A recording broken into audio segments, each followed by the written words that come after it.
Hello and welcome to this week's What Were They Thinking? Among the news items we have for you is a interesting but incredibly poorly conducted study of mRNA vaccines and myocarditis in mice, retractions of articles by a Nobel Prize winner, a example of how what you might consider a rather mundane accident could actually be considered assault, the explosive but very preliminary results of a drug for Alzheimer's disease, an anti-vaxxer who's being touted as the next Alex Jones, why it is that regulating genetically modified crops, particularly in India, has backfired in a spectacular manner. Gene editing of pigs have finally been approved for use in sausage making, a fungi that can consume plastic in a much quicker time frame than has previously been observed, why it is that animal reservoirs of disease can be incredibly dangerous, the impact of social media outrage on an individual when the basis was fabricated, comparing a real doctor's response to that of a chatbot when asked about medical problems in social media, how NASA has managed to get Voyager 2 back on track, at least for now. You'll find the timestamps for these and other news items in the description box below. Let's start with the mouse model of mRNA vaccines and myocarditis, or more specifically, myopericarditis. The pericardium is the sac around the heart, and if it becomes inflamed, which is the itis part of pericarditis, it prevents the heart from beating properly. The fundamental idea of this study isn't that crazy. In fact, it's pretty much on par with what most studies would be doing. That is, you take your medicine and you inject it, in this case either as an IV, intravenous, or IM, intramuscular, and try to figure out whether or not it has an effect. The caveat is that you try and give a dose appropriate to what you're doing. So in this case, your average human receives a couple of micrograms of drug, and it's in maybe 5 milliliters of suspended fluid, whether that's as an adjuvant to bulk it out or anything else to make the dose easier to administer or have greater effect. This is where this study is incredibly bad and why it is receiving a lot of flack. They gave a dose equivalent to 333 times that of the human equivalent dose to the mice. This is a problem because anything that follows from this is not going to be able to be extrapolated or even realistically considered as a reasonable example or model of what's happening. It doesn't even matter if you try to compare it to other mice. The results are simply not realistic. And that's the issue. The researchers are trying to claim that they now have evidence that there is vaccine-induced myopericarditis. Yeah. No. You need to have a realistic dose regime. If you were to give anyone 333 times the recommended dose of anything, you'd be lucky if they didn't die. This is the big problem here, and it's amazing that they were able to get ethics approval to conduct such a poorly designed bit of research. And to be quite frank, we feel sorrier for the mice than anything else. The researchers themselves can go to hell for having done this and having wasted their lives. Next we have examinations of whether or not masks work, and specifically, why the usual clinical system of randomized trials aren't going to work. As a general rule, a clinical trial looks at two things. Does the treatment itself, in this case wearing a mask, have an effect? And is that effect different to the control group? You look at those two different aspects, as you could find that yes, wearing a mask works, but that works is no different than if you did nothing at all, in which case you're not actually observing anything. But if you say have different levels of masking, so cloth-based, surgical-based, and some sort of hybrid or other variations, perhaps that's important. And that's why in normal clinical trials for medication, you would get different doses, you would have a control group, and you would have some of the control group thinking they're getting the actual medication, a sort of placebo group, if you will. The problem with masking is that that doesn't work, or at least not in the way that you would normally think of it working. The problem with using the random controlled trial approach for face masks is that there are so many variables that aren't captured with this. For example, behavioral activities. Some people think that a chin mask is just the same as wearing a mask properly. No, and they're idiots who should be beaten over the head with a stick. But since we're not allowed to do that, we should simply mock them for being idiots who don't know how to wear a mask. The observational nature of a random controlled trial is similar, but that's where we've tried this already. Specifically, the Cochrane group, which is a group dedicated to conducting meta-analyses, simply could not get reliable evidence to support anything. Unfortunately, people have taken the results in this to say that masks don't work, but as you'll read if you go to them directly, the editorial board points out that even we can't substantiate the conclusions we've made because of the problems related to how this research is being conducted, and that you should rely on other sources of information and data. The good news is that we do actually have that data available. We have data available from, say, healthcare settings where staff have been wearing masks almost since day one of the pandemic. We've been able to follow just how prevalent infection is in those settings based on the utilization of face masks properly, so no chin masks, and face masks of a proper quality, that is something like an N95 or better. Because of this, we're able to look at the protective benefit and the infection prevalence based on proper utilization of mask practices. And the answer to this is yes, they do work. Further to the clinical setting information, we have information from mechanical and model observation of what's happening. That is to say, what happens when you model or observe the behaviour of aerosols when you breathe in, speak, and do more.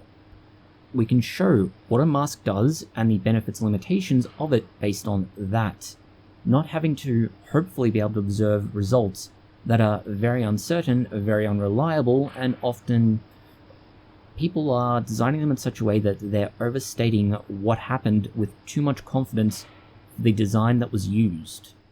Overstating your results is a problem, and it's one that should be picked up by editors in journals, but the reality is that most editors are seemingly loath to reject a paper to a certain extent. That is overall, and more so if you are someone like Greg Semenza, who is a Nobel laureate, someone who received a Nobel Prize in 2019. Unfortunately, their work is something that perhaps should have been, let's say, rejected out of hand. That is because at least 4 papers have recently been retracted due to considerable concerns about the images that are contained within, and there are at least 2 more papers that were published before this that have also been retracted. This tells us 2 important details. One, that Nobel laureates are just as vulnerable to issues as anyone else, and second, that peer review is working, as it was identified by other academics that these papers had notable issues, or at least concerns. These concerns were about image duplication and manipulation. Now, we want to be very clear about this. It's not necessarily true that the results of this study are, for lack of a better word, fraudulent. It does appear that they have conducted confirmatory experimentation on this study again, and that research is also being published again and will likely be, for lack of a better way of phrasing this, under a great deal more scrutiny. And if it is published, as it is currently on a preprint server, you'll find that the original work was true and was accurate representation of what they found, but as a precaution, it has been retracted. This is an example of both good and bad things. Good in that both the article was retracted within a fairly straightforward time frame, that the peer review process worked, but bad in that there were examples, or is an example, of how some things can go wrong and that editorial processes are not perfect. Next, we have an interesting but relatively brief summary of a upcoming, or at least predicted, series of legal cases, and they're all around the use of aspartame. Aspartame is an artificial sweetener used in many different sugar-free beverages and foods. The idea is it can't be used by the body as a source of energy, therefore you get the sweetness of it, replacing the use of regular table sugar, but you don't have any worries about gaining weight from it. All well and good. The issue here is that there appears to be a series of actions being taken that follow the same pattern as happened with glyphosate, and that is a law firm based in the USA is beginning the steps needed to mount a legal case that aspartame is actually causing cancer in individuals. The problem with this is that there isn't the body of evidence needed for that to be the case that can be made. As the RiskMonker website provides more detail on this, we'll simply go through the steps that they've described. That is, that they find a correlation between something and cancer, they find an epidemiologist, or angry statistician who's willing to run the numbers for them, they claim that something like IARC, which has already blemished its name with the glyphosate debacle, that appears to present some sort of cancer risk, that they get celebrities, non-government organizations, and more to preach that something is bad, and in this case we have aspartame to fill that gap, that there is some jurisdiction in which they could find a, for lack of a better word, sympathetic judge and a appropriate victim for that judge. They make a great deal of noise in front of the media, and that they try and get the public on their side to try and get the court of public opinion to swing the situation, and then either settle out or sue until the thing goes away. In this case, more likely to see a settlement than a removal of aspartame. Going to more practical news, and something that you may not think of as a crime, that is coughing on someone. In this case, it was someone deliberately coughing on a retail employee in the early days of COVID-19. The problem with this, and why they were convicted, is fairly simple. Bodily fluids, for example the aerosols that come out of your mouth when you cough, can contain all manner of particularly nasty pathogens. The most extreme might be something like HIV, but in this instance we can talk about something like COVID-19, given the timing and situation in which it occurred. With either of these examples, and it's one of many different possibilities, you could wind up infecting the person that you've exposed to your bodily fluids, and this is why they were convicted. The truly infuriating part is that they didn't just do this once. They were convicted for 2 different events on the same day.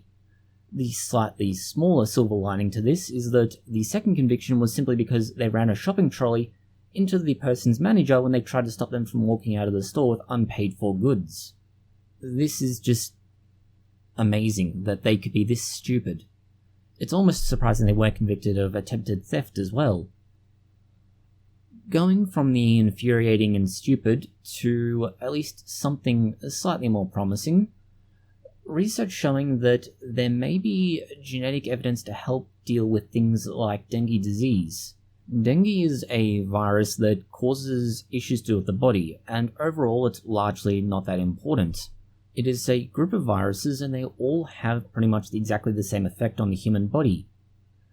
The differences in the variants, however, is what can lead to different degrees of severity of infection.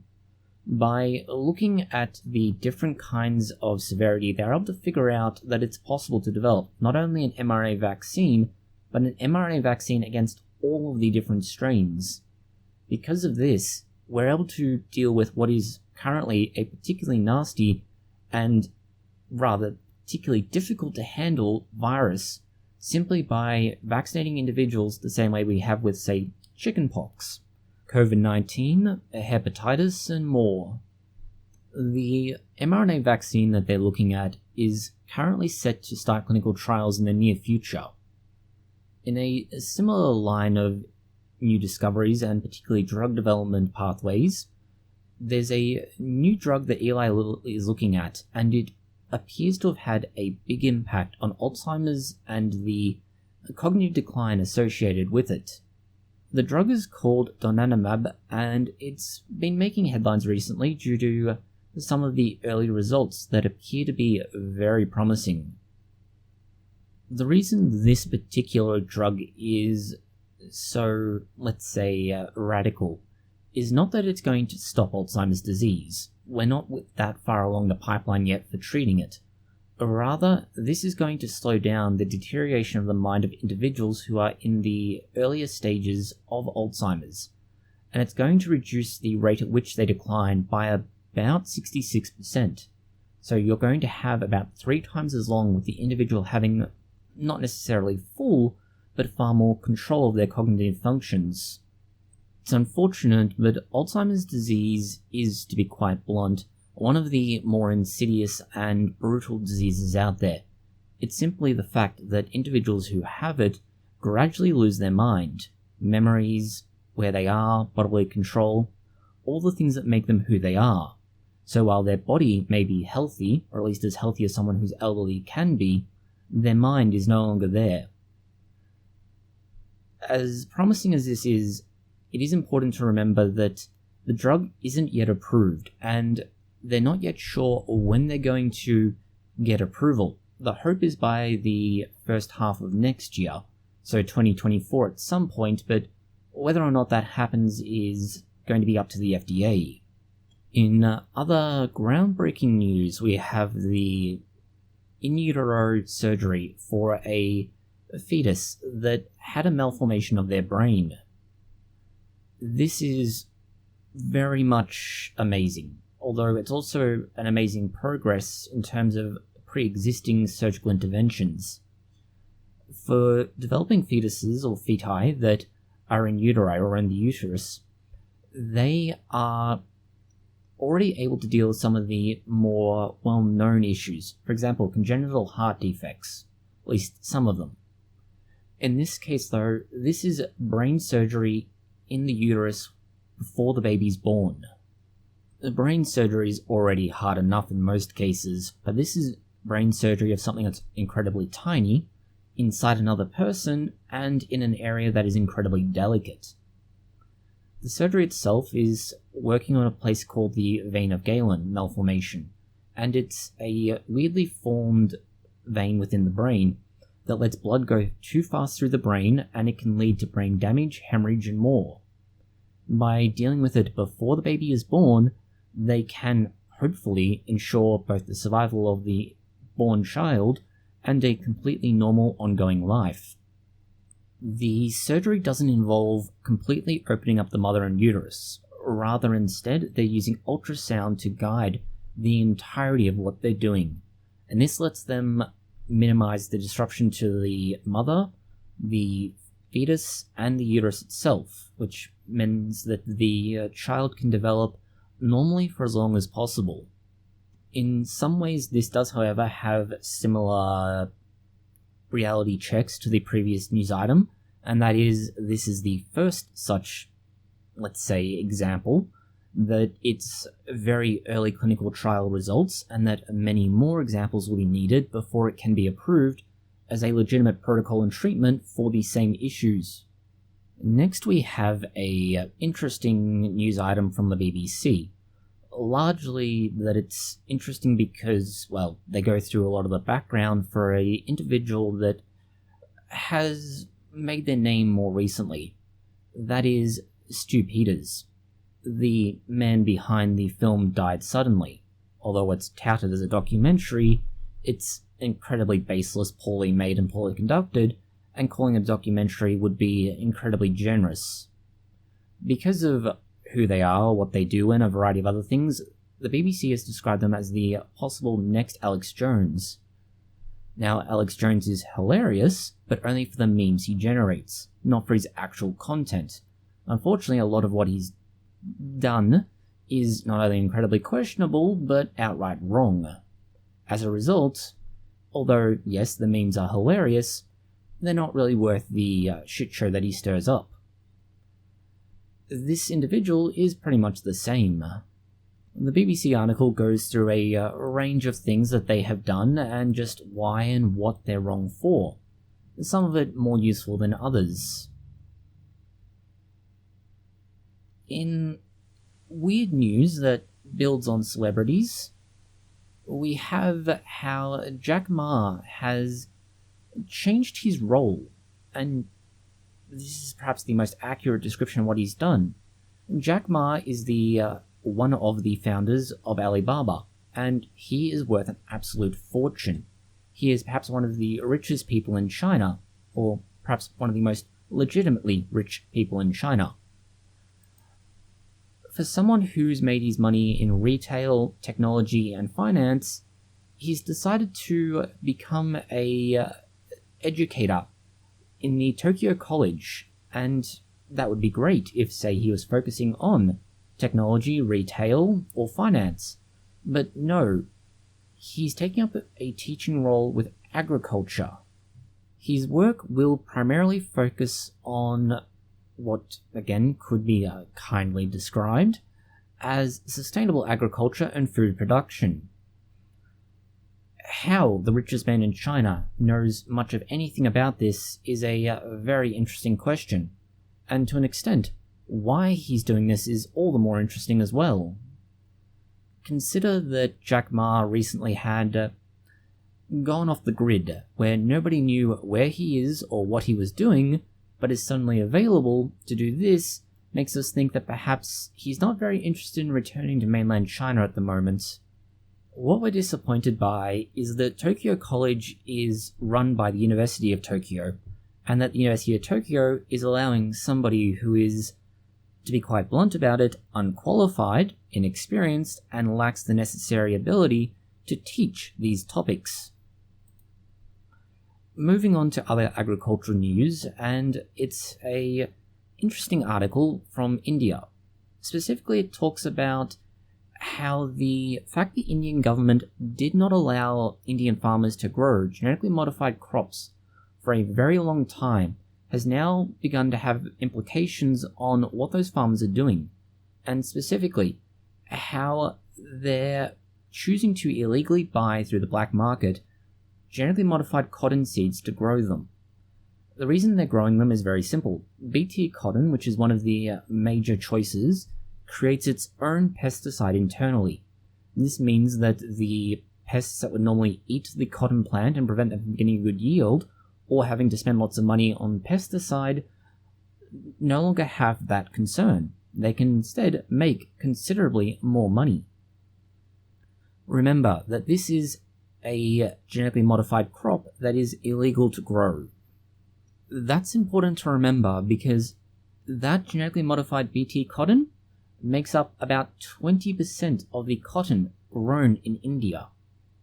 That's how much benefit farmers are seeing in their choice, that it is better to break the law and buy the seeds illegally than it is to follow the law and use conventional crops.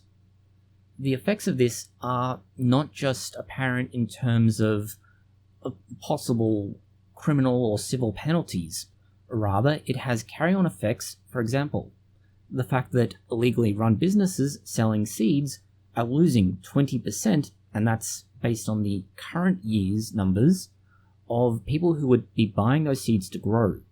That those businesses lose revenue, and so does the government as a result, because you generally can't tax the black market, and that the seeds that are being grown generally don't have the same degree of quality control.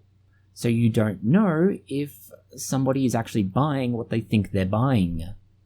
The article goes into more detail on just what the government can do about this, given that it's not an insignificant problem. In similar news, but switching from genetically modified foods to organically grown foods, and the outcomes for Sri Lanka. Importantly, not just the outcomes for Sri Lanka, but the not insignificant setback that going organic was for them. The idea was that in early 2020 to 2021, Sri Lanka would shift to an entirely organic farming system, which for an individual or a very small-scale farm is perfectly fine. It makes sense. You can afford to either buy extra food for yourself if you don't get what you need, or you can sell it at a premium to earn the same amount of revenue as a conventional farm would. However, an entire country changing to this just is not going to work, and that's what Sri Lanka found. Not only did they have huge issues from COVID, But the resulting food shortages, and you could argue famine, led to $40 billion in debt in just 1 year. A large proportion of this debt is from having to import vast quantities of food that they would have previously been able to self-supply. Now, the problems aren't just limited to the immediate impact. Farmers in Sri Lanka are now going to have to re-establish supply lines for chemical fertilizers. They're going to have to find alternatives to try and prevent the same issue from happening again, and that many of the systems they had in place were thrown out. They now need to re-implement these, and that's going to take time. What we find truly ironic is that Sri Lanka is considered somewhat backwards by comparison to other parts of the world, and whether this is rightly or wrongly isn't really important. What is important is that they're not the only groups or areas that are proceeding along this same stupid pathway. But Sri Lanka learnt their lesson. A hard way, mind you, but they learnt the lesson. Europe appears to be set on doing the same thing.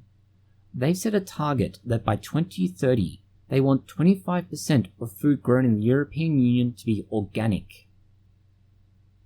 We just pointed out that that was something that when Sri Lanka tried to go 100% was impossible. 25%, while not as significant a value, is still going to cause massive issues. At present, about 8.5% of the food grown in the European Union is organic. Ironically enough, a large part of Russia's food that they export is also organic, so this may be something that they're trying to substitute. But beyond the political speculation, the idea of increasing their food production that's organic by nearly 17% is simply unrealistic. Organic production is, at best, 80% as efficient as conventional farming methods, and understand that's under ideal conditions. If it's not ideal, you get significantly less yield. And even based on the assumption that you get less yield at the 80% value, you now need to find a way to make up that 20% deficit in crop yield by increasing the amount that you're charging for the food you produce by 25%. Increasing 80% by 25% only gets you back to where you were before you changed to organic farming methods. You now need to account for the fact that food prices will go up as a result of that, there'll be less food available, and that everybody is currently experiencing massive inflationary pressures. This is not a good method and not a good idea. There are some countries in the European Union that seem to be uninterested in this, while others are very interested. For example, the least organic food producing countries are Bulgaria, Ireland, and Malta, all under 3%, while you have Sweden, Estonia, and Austria all above 20%. To be blunt, this goal, while idealistic, isn't going to be anywhere near productive. This is a step backwards both in time and progress. By comparison, we have news that gene-edited pigs have finally received approval to be made at least into sausages and hopefully be more generally available. Washington State University has been working on gene-edited pigs for quite a while. The research uses what is considerably questionable in terms of how people may view it, but the idea isn't that crazy. They are using a method that's called surrogate sires. It involves sterilizing a pig and then having that pig create sperm from another pig's stem cells that have been genetically modified. This means that you can choose the traits you want to pass on without having to be as tedious with selective breeding as you would using normal techniques. This means you can get the effects you want right away without having to wait multiple generations. After this was done, the pigs were grown and they were slaughtered and then were evaluated by the United States Department of Agriculture for safety. And in short, yes, they were perfectly safe. The irony was that they were then turned into sausages, which were sold to raise funds for students who were on a meat judging team. In and of itself, the methods used here really just show that things work well and that it's a proof of concept, a means of more effectively disseminating desirable traits, whether that's resilience to certain diseases or environmental conditions, to improve growth of the animals or make sure that they're healthier. All these things can be done much more quickly and much more effectively than, say, for example, artificial insemination. Going to other food-related news, although more focusing on the pesticide and herbicide aspect of agriculture, it's the, let's say, poorly understood study that claims that all wines from California had glyphosate in them. Yeah, it's one of those studies. In short, yes, they found glyphosate in it. What is important to say is that you can find pesticide residues in a lot of different things. It's how much you find that is important. In this case, they found 0.659 parts per billion, 0.913 parts per billion, and 18.74 parts per billion. Now, we want to be very clear about this. That is parts per billion with a B.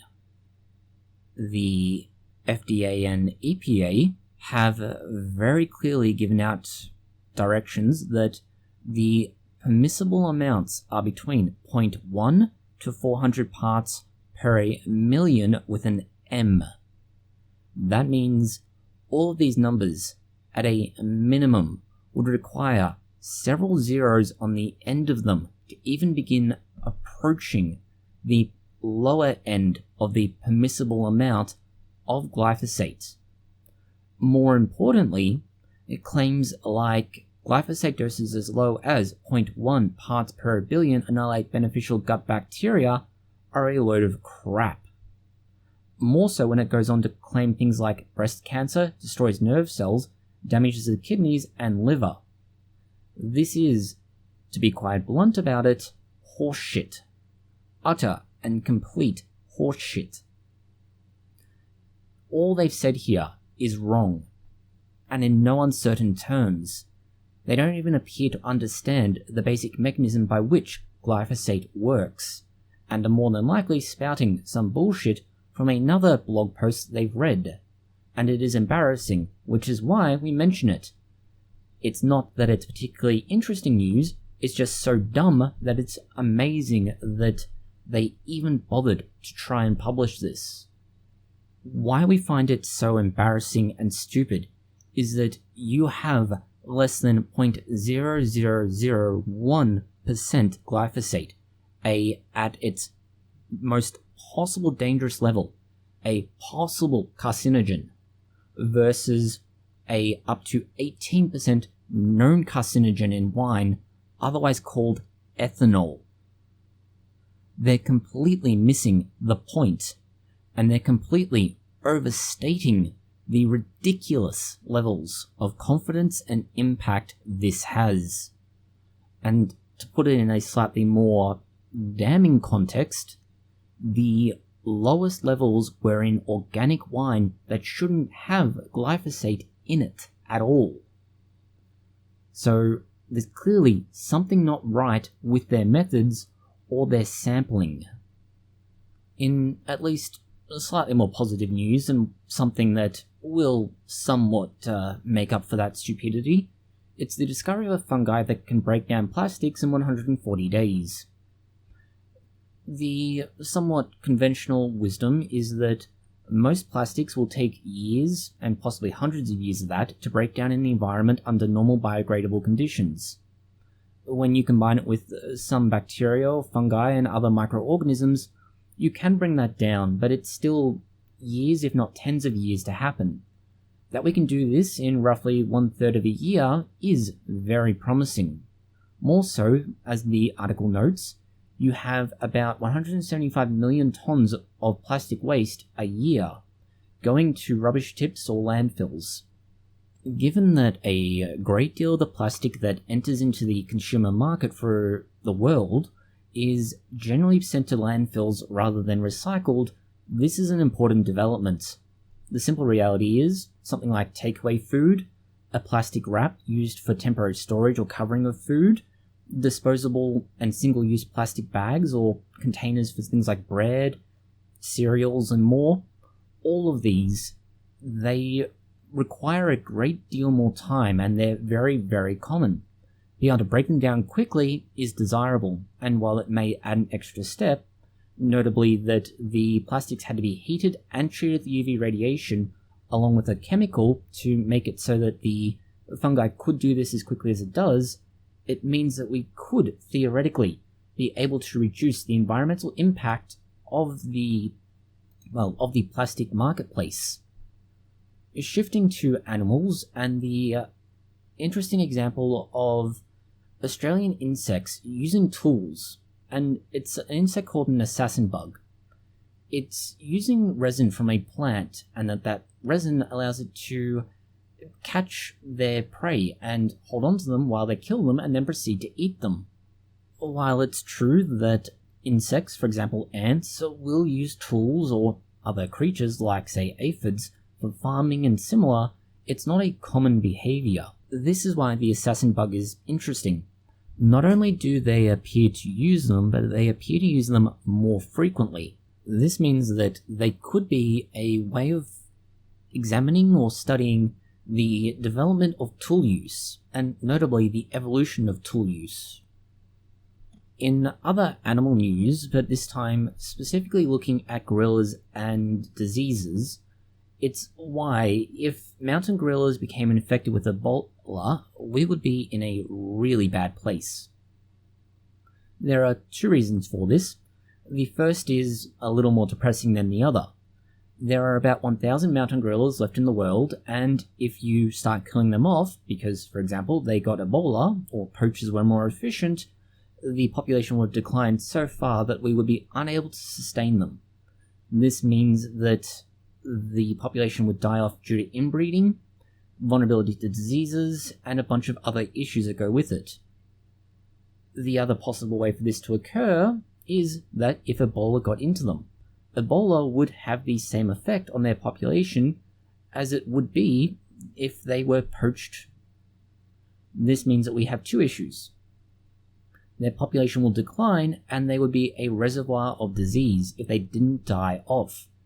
And unfortunately, it is possible, at least in theory, for humans to infect the gorillas with Ebola, or conversely, if the gorillas developed a particularly nasty variant of Ebola, that it would come back and infect humans. If that were to happen, there is concern that it wouldn't just be gorillas though. It is possible that Ebola could jump from humans to any one of the other closely related ape species. Shifting from animal and pathology related news to what is more an interesting legal development in Canada, and specifically how Oxford County Pride has launched a complaint in the Human Rights Court against the Norwich, Ontario Council. Specifically, that they're not allowing special interest groups to fly their flags. Specifically, they're not allowing them to fly their flags on their property. This means that, for example, LGBTQ groups can't have their flag flown, but neither could any other group.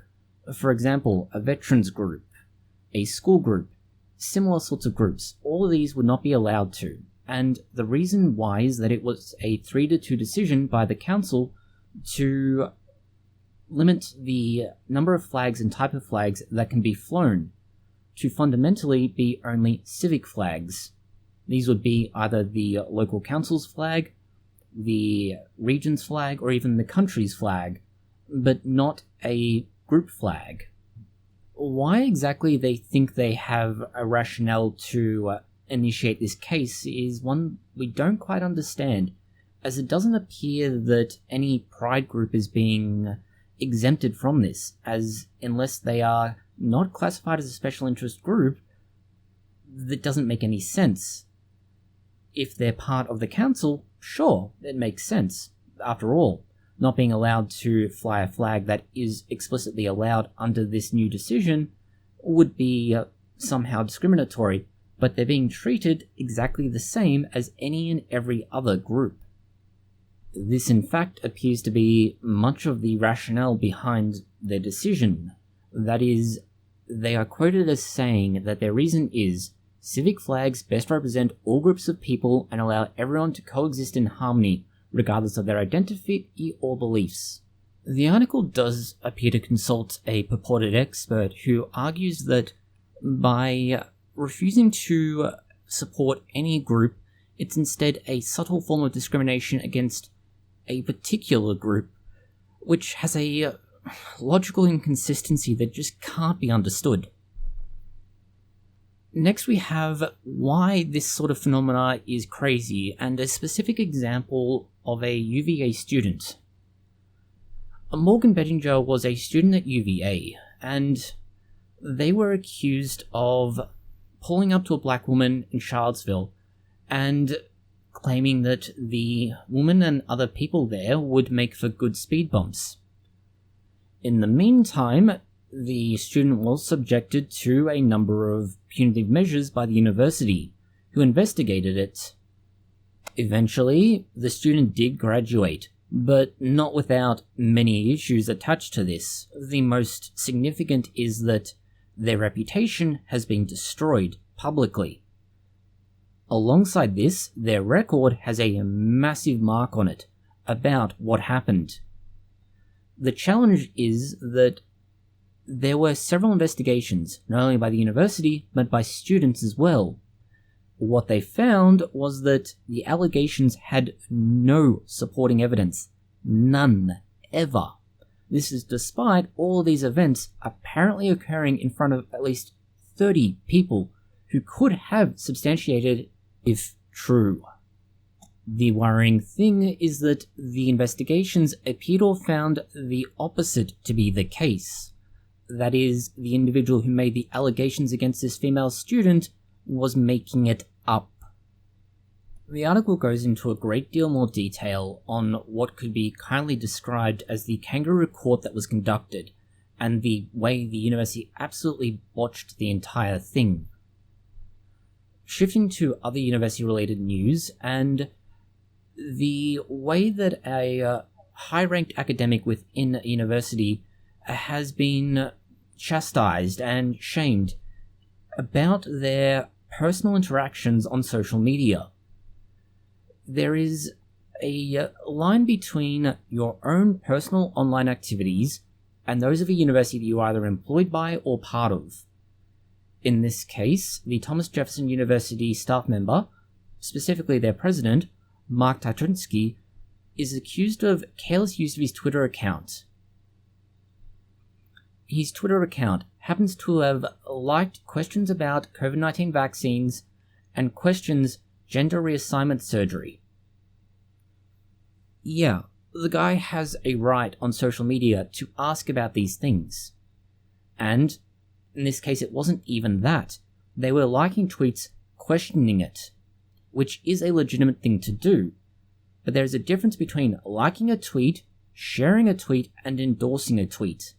For example, you may like a tweet simply because you think it is well phrased, or that you like the comments attached to it or the questions it has raised. It doesn't necessarily mean that you endorse the content, and it's why you'll find many Twitter accounts have something to the effect of, a like or retweet is not an endorsement of this. It appears that they even did what we did previously to be able to use bookmarks effectively. That is, you like a tweet so you can go back to it and look into it further, or have a record to know what it is that you were trying to find out about. For example, there may be a tweet talking about something that we're not entirely clear about. For example, aerodynamics and the physics of it. We might not understand it and therefore want to have a look at it again later on after having done some reading. You can use a like for that, and that appears to be at least some of what he was using it for. But no, that's not good enough. This kind of policing of people's communications and activities online, unless they explicitly cross the line from being a possibly vaguely, inferably supporting something that is wrong to actually being wrong. There is a line between these, and they should not be mixed this way. Going next, we look at actual medical news, but medical news specific to the use of technology and how a chatbot appears, at least in part, to be as good at responding to social media questions about health as an actual physician is. The very simple summary of this is that they took 195 questions and they attempted to respond to these. They also looked at the responses that were already provided. The responses were 79% or thereabouts from physicians, and the responses were then evaluated to try and figure out length, content, and accuracy.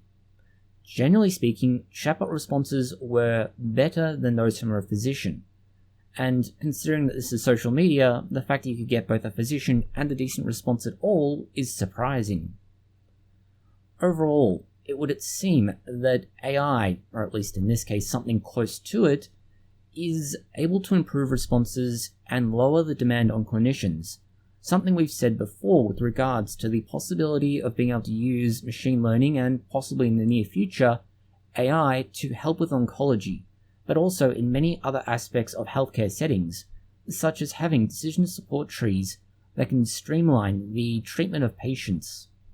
In other news of sorts, but it's more an interesting article by NPR about Elon Musk and Twitter. NPR has recently thrown a hissy fit over the fact that they've been labelled as state-funded, given the fact that they themselves publicly state that a proportion of their funding comes from the government. Calling them state-funded is not an inaccurate description, but they're not happy about this. Because of that, they've chosen to, what is fundamentally, ignore Twitter's existence and use whatever other avenues they have available to them. The problem here is that, well, Elon Musk has said if you aren't going to use Twitter and you aren't active on the platform, your account is effectively inactive and we may just let the handle that you have go available again and somebody else can pick it up. This is not unusual, not weird, and not in any way, shape, or form something outside of Twitter's current terms of service. NPR, however, has described this as a threat. No, it's application of the policies as Twitter has them. If you log in once every 30 days, it won't matter.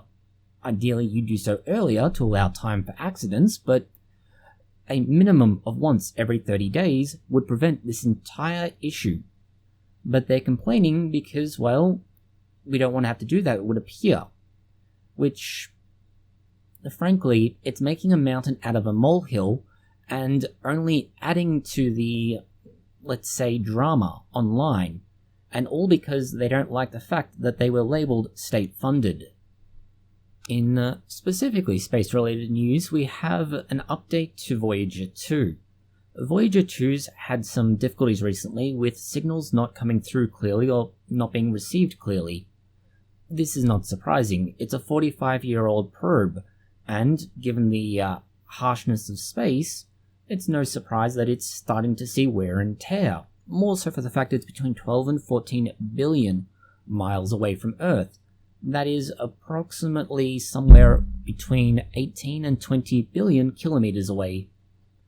This is the furthest human-made object in space at this point.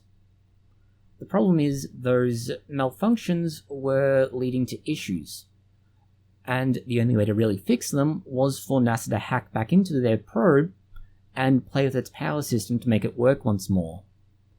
The way they were doing this was to shut down the systems within it that were utterly unnecessary at the most extreme end. They cut and slashed anything that wasn't necessary so that it could hold on to as much power as its reserves begin to dwindle. The reason they've chosen to do this is that it's now at a point where we're getting data that we could never possibly have been able to get before now. That's how far away from Earth it is, and that's why they prioritized getting that data over some of the safety mechanisms that the probe has. In our final news item for this week, and the last bit of astronomical news, images of a jet of energy erupting from a black hole. It's theorized that a black hole takes all matter into it, that matter gets converted into energy and then jettisoned out as X-rays. However, what we're seeing is not X-rays, but a jet of plasma. The way this works is that the vast majority of material enters the black hole and gets converted into that X-ray beam. However, a small amount manages to skim right around the edge, gets to the other side of the black hole, and gets shot out the other end at incredibly high speed, allowing it to escape the black hole's grasp. Why this is important now is that we actually have a visualization of what's happening, not just the theoretical outcomes. That's all the news we have for you this week. Thank you for watching. If you found it interesting, consider liking, sharing, and subscribing. Please post any comments, questions, or suggestions you have below.